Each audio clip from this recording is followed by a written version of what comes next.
Hello all and welcome back to another Courage 998 review video. It's been quite a bit of time since we've done one.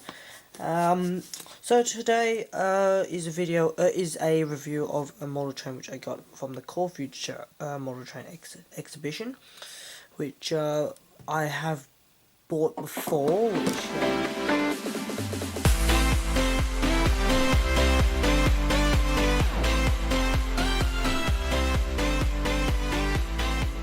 Also bought at the exact same price. It's the Auscision Models B Class B62 in V-Line orange and grey instead of number 64 in orange. Just one note, apologies to everyone who noticed that I didn't say that Auscision pronounced Auscision as Cushion Models originally, but I have learned how to pronounce it properly, and now I do call it Auscision. So yeah, let's get into it because whoops, that's a piece of foam. The instruction manuals this is my second one of these actually, because as you would have known, I do have another B class. Model features, safety notes, removing from cradle, important warranty, removing body, installation of DCC, switching headlights, maintenance and spare parts. Alright, and an exploded diagram of the model. This is its shell and its motor inside internal areas.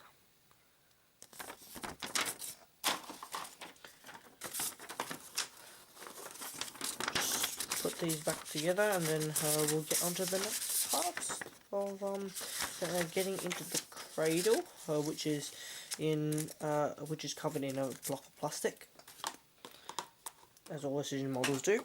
Just pull that out and just put the box to one side and take out plastic and throw it to the other side.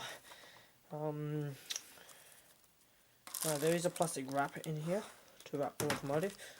If you're wondering, yes, I have already taken out the model because I had a few test runs for it and I've ran it in already and all that stuff, which so we don't need to do it in the video, so we can just get straight to running with the train.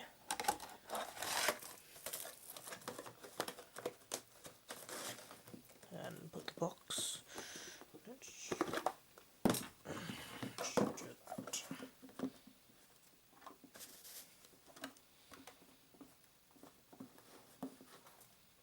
No, I'm useless at this. Yeah, I haven't done a review for quite a bit. I have to go and do a few re-reviews of some stuff because of technical problems when doing the original video. Well, this is the Auscision Models B Class in V-Line orange and grey. I have went and changed out the original plastic couplers and fitted in some KDs number 5s. Because the original ones they don't work really well with under-track magnets. Overview, it's number 62. There.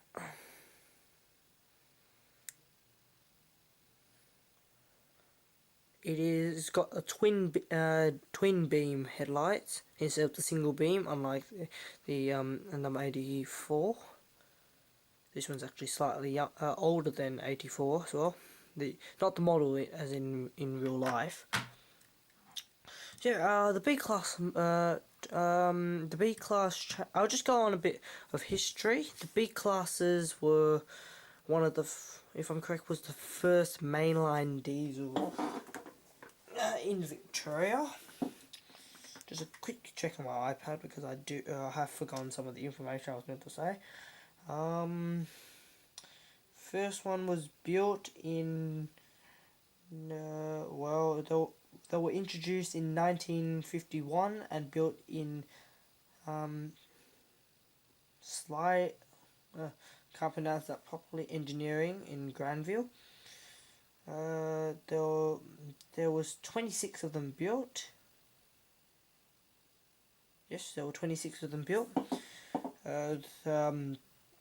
And 11 of them were rebuilt into A classes, which were a bit more powerful. And that also included class leader number 60. That was also rebuilt into an A class. 62 today no longer is in service. It has been scrapped, unfortunately.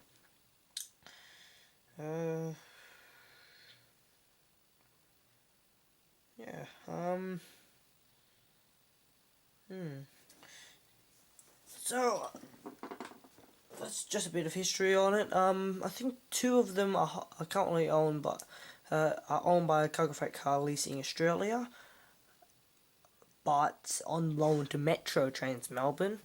I think the what's it called? Southern Short-Haul Railway, I think it was. They own three of these, and one is in their livery, the yellow and black livery. One's in Auscision livery, Auscision model in Auscision model advertisement, and one more is in CRL, in CRL livery. So yeah, I have got my name underneath it already, because it will be running at the club every so often. This has got the Flexico bogies, I think it is, if I'm correct.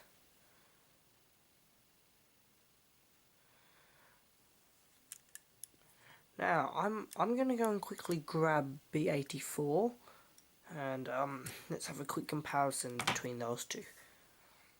And magically 2 more locomotives just appeared. I have brought in B84, the first B class I've got, and also Y127, which is in the exact same livery as the new B class I've got, which I am reviewing today. So yeah, they're both in the exact same livery, which is actually quite nice, because I'm looking to get some more trains in this in my Y class's livery. Now that I have a B class in it as well, I want to also get a G class in it, and probably an X class at some point. But well, that will all to come at some in the future. Just that. Put that there first.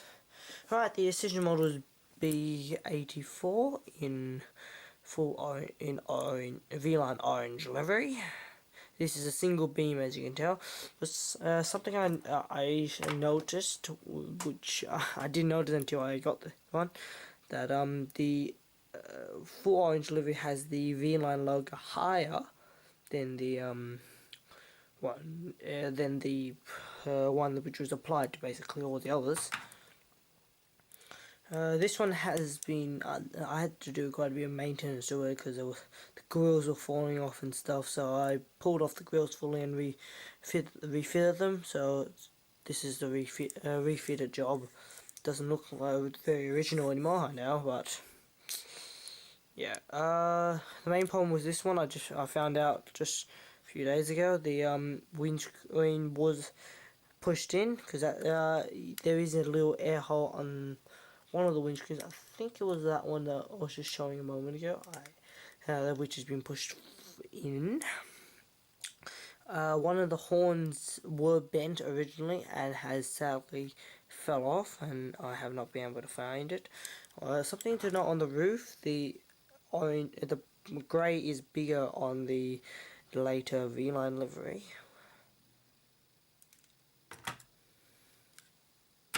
Both of them has Flexico bogies.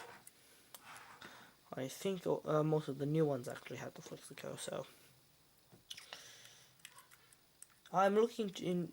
Oh yeah, by the way, both of them has their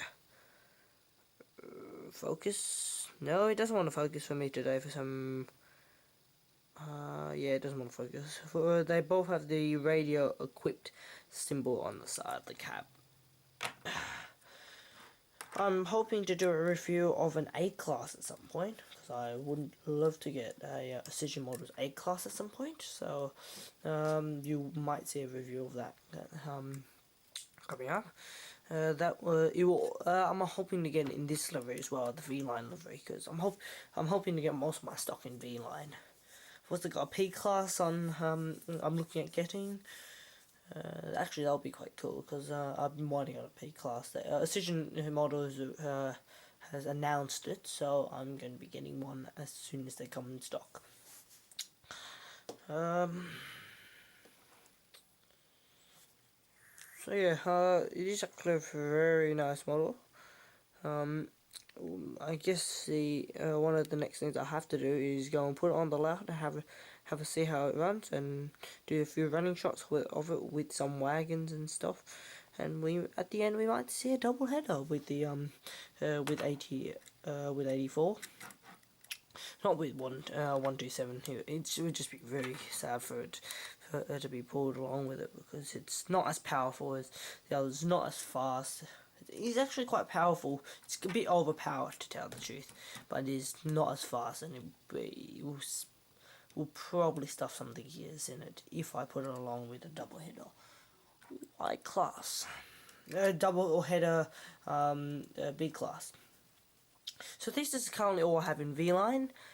Might as well just head off to the Lao, have a look, have a test run of 82, and then we'll see what happens there. See you all in a moment.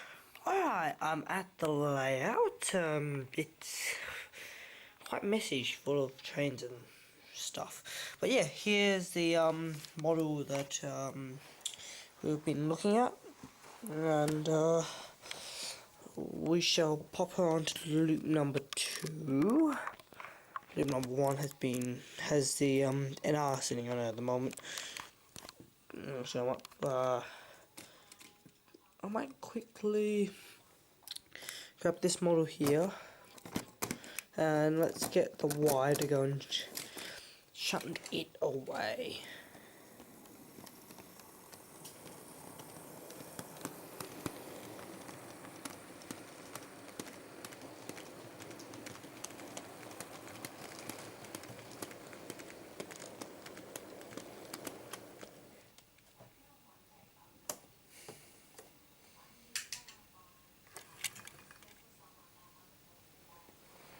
Oops, and now I've got 2 trains moving at the same time.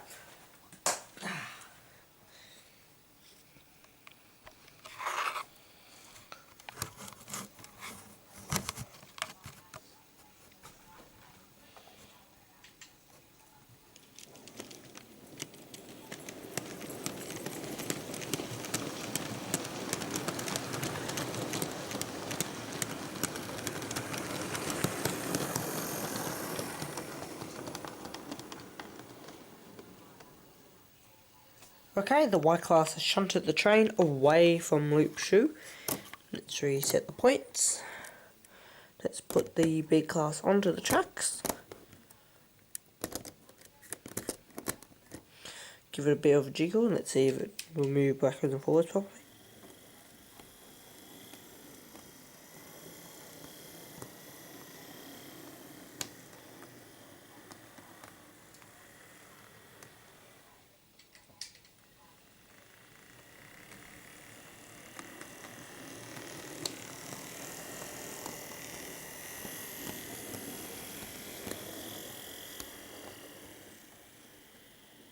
Well, that seems good.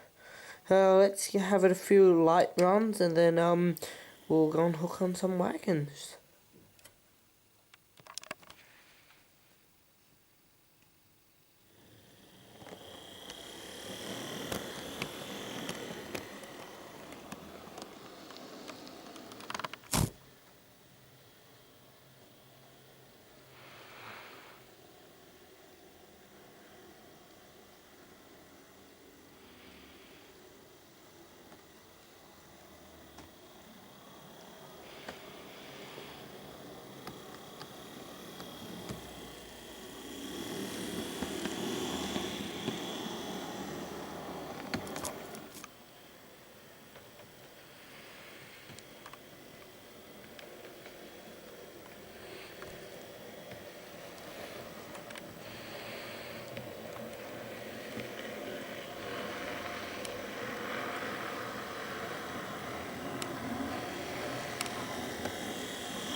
Alright, I think I've got enough light running shots of it.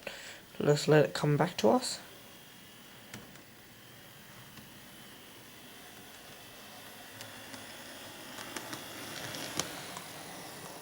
Now I shall go and move it onto another location where it can be turned off, or where the section can be turned off, so we can shut its wagons into the into its line.